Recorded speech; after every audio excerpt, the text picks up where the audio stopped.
At 7:20 in the morning on September 20th, 1994, on a major road in an upscale area of Beijing known as Jianguomen, which is home to foreign diplomatic personnel, people were stunned to hear a series of rumbling sounds. They quickly realized that it was gunfire. A man with an automatic weapon was running and shooting. Armed police soon arrived en masse, but were unable to subdue him. The shootout lasted for hours before the gunman was taken down. Who was he? And why is a mass shooting of 30 years ago still haunting the Chinese leaders?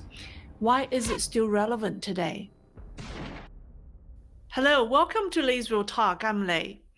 Throughout Chinese history, coups and assassinations have accompanied turbulent times during dynastic changes. Under communist rule, however, political struggle, coups, and assassinations are CCP's usual mode of operation. To ensure their personal safety, Chinese leaders have installed the strictest gun controls. For decades, Chinese police didn't carry guns. About 10 years ago, some were allowed to have guns. But the vetting process and rules for retrieving and returning guns are very cumbersome. So some officers still prefer not to carry guns. The Chinese military also has a strict policy of limiting servicemen's access to weapons and separating guns from munition. That's why it's rare to see gun violence in China. The September 1994 mass shooting in Beijing was shocking to the world and to the CCP's top leadership. Chinese authorities immediately censored the news. No Chinese media reported it except for the Beijing Evening News, which published a brief 100-word report. The evening papers quickly sold out and were resold at 50 times their original price. The gunfight broke out near the Canadian diplomatic residence. Canadian television captured parts of the scenes on camera. Knowing that the Chinese government would issue a media blackout, the Canadians wasted no time and broke the news to the world. An Iranian diplomat and his 9-year-old son were tragically killed in their car, and 2 other children were wounded. The world was shocked. So, who was the gunman and why did he launch the attack in a diplomatic neighborhood? His name was Tian Mingjian. He was one of the Chinese PLA's best sharpshooters, but he wasn't targeting the diplomats in Beijing. He was one resentful low-level PLA officer seeking revenge. Coming from rural Henan with no education or social connections, Tian Mingjian joined the PLA at age 17. Tian's talent was soon discovered. During a live shooting test for new recruits, Tian seemed to have completely missed 9 out of 10 shots, while 1 shot hit the bullseye. The other 9 didn't even hit the target. The shooting instructor asked Tian to try another round of 10 shots, and Tian missed all of them. Not believing how he could have missed 19 but hit 1 bullseye, the instructor went to inspect the bullet holes. To his surprise, he discovered that Tian's 19 other shots had all passed through the same bullet hole as the first bullet, leaving no other visible holes. The instructor was stunned and uttered, "You are a genius." Tian Mingjian displayed remarkable skills in various shooting competitions and was widely regarded as an elite marksman. He was sent for advanced education at the Xi'an Army Academy. After graduation, Tian joined one of the elite units in the PLA, the 3rd Division at the Beijing garrison. His unit was responsible for the safety of the central leadership. Tian became an elite special forces soldier and was promoted to platoon leader with the rank of lieutenant. Tian not only developed an automatic rifle combat method, but also introduced a dual-wielding technique for simultaneously firing an automatic rifle and a pistol. He excelled in practical combat tactics and was known as the king of soldiers. He got married and had a daughter, but Tian wholeheartedly wanted to have a son. His misfortune started when his superior opened and read a personal letter sent to him by his wife. they learned that Tian's wife was secretly pregnant with a second child. At the time, China strictly enforced the single-child policy.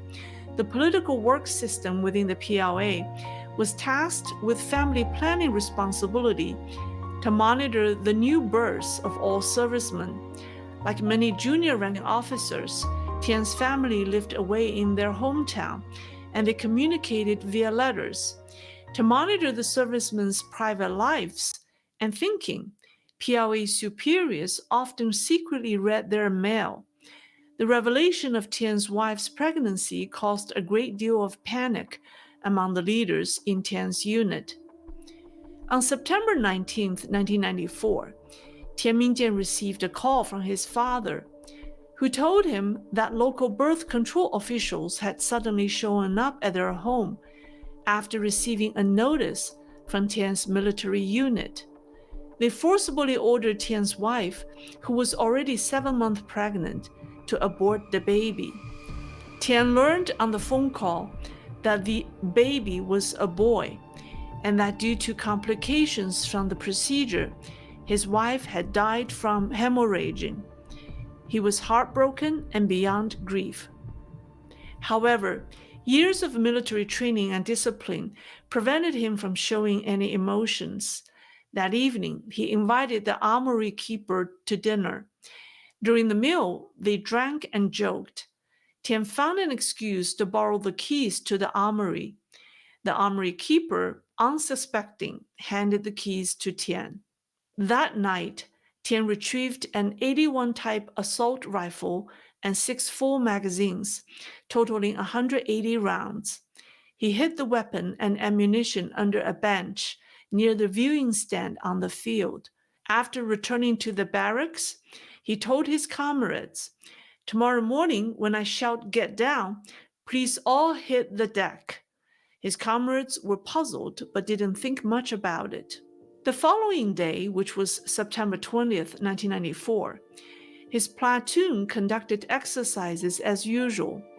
The regiment's political commissar came for a routine inspection.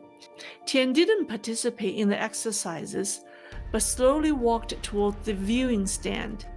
When the political commissar and 4 other senior officers stepped onto the stand, Tian immediately retrieved the gun from under the bench and shouted the last words of his life, "Get down."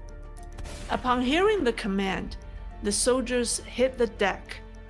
The stunned leaders on the stand stood motionlessly. In an instant, Tian opened fire, killing 4 officers on the spot. Those who didn't get down were also shot. The sudden attack threw the barracks into chaos. Since their guns were stored in the armory, the soldiers couldn't do anything. The armory officer didn't dare to open the armory. Tian walked through the barracks as if there was no one. He hijacked a jeep on the road and ordered the driver to take him to the center of Beijing. Based on Tian's actions at the barracks and his jeep's route, people later speculated that his primary targets were high-ranking officers at the Zhongnanhai government compound. When the jeep reached the embassy district and stopped at a red light, the driver tried to escape by crashing the jeep into a tree on the side of the road. When the driver jumped out, he was shot. By this time, a large number of armed police had arrived. They made a mistake by not immediately condoning off the area. At that moment, a bus drove up. The driver, frightened by the gunfire, stopped the bus in the middle of the road. Tian then used the bus as a shield and exchanged fire with the police. Authorities sent more than 1,000 armed forces to take him down, but couldn't. The shooting ended when Tian ran out of ammunition. He fled into a nearby alley and died there. Some say a sniper from his own unit took him out. Others believe Tian took his own life with the last bullet. The Tian Mingjian incident shocked the CCP leaders to the core. All officers in Tian's unit were implicated and punished. 2 years later, Tian's regiment was disbanded. Although the individuals were dealt with, the issue that led to the incident, disgruntled servicemen who are armed and seeking revenge, still haunts the CCP leaders today. You know, the current economic situation in China is becoming a crisis. Angry citizens who have become victims of natural and man-made disasters like floods, wildfires, collapsing buildings, and roads are everywhere. In addition, Xi Jinping's relentless political cleansing in the military has angered many servicemen, and Xi Jinping is certainly aware of his lack of popularity in the military right now. In one of his recent speeches, she called for proactively addressing the concerns of officers and soldiers. The PLA media elaborated as follows. Some units have been relocated, causing married officers to face separation from their spouses, children's education issues, and difficulties in family employment, etc. These real challenges and problems, if not addressed proactively and effectively, could somewhat affect the combat capabilities and the security of the troops. With increased military services, the PLA and CCP leaders are also concerned with the servicemen having more access to ammunition. On September 4th, 2023, the PLA Daily published a commentary called Tightening the Safety Valve More Firmly, which said this in its first paragraph. Currently, many units are organizing field training exercises and live fire exercises using real ammunition, with frequent use of weapons and ammunition. From these media reports, we can discern the CCP leaders' fear of another Tian Mingjian incident. This week marks the 30th anniversary of the Tian Mingjian incident. Instability and the lack of loyalty in the PLA are many times worse than in 1994. Tian was one of the PLA's most talented men, but because he wanted to have a son and wasn't politically aligned with the party, the entire CCP system turned against him. He was either to be crushed or forced to turn against the system. In today's China, many more Chinese have lost hope and are being forced to take extreme and indiscriminate revenge on society and on their superiors. If there's another Tian Mingjian incident today, the consequences will be unthinkable and more deadly. The floodgates are open, giving the CCP leaders sleepless nights.